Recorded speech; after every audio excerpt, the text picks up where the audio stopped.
সমাজে মত প্রকাশের ক্ষেত্রে ভয়ের আবহ প্রতিষ্ঠা করতে সফল হয়েছে ডিজিটাল নিরাপত্তা আইন। প্রতি মাসে সরকারি লোকজন গড়ে 4টি করে মামলা করছেন এই আইনে। গত 4 বছরের পরিসংখ্যান বলছে দেশে ডিজিটাল নিরাপত্তা আইনের অপপ্রয়োগই বেশি হয়েছে।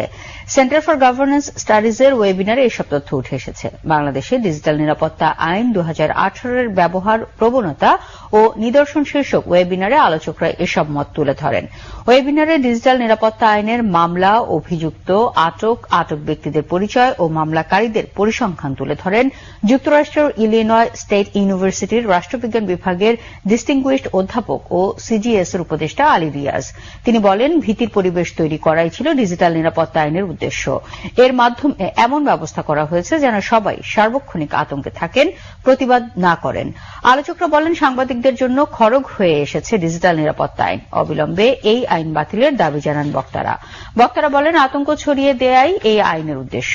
ডিজিটাল নিরাপত্তা আইনকে দমন পীড়নের হাতিয়ার হিসেবে ব্যবহার করা হয়েছে। একসময় ফৌজদারি কার্যবিধির 54 ধারার অপব্যবহার হয়েছে। ডিজিটাল নিরাপত্তা আইন তারই নতুন রূপ বলেও তারা মন্তব্য করেছেন।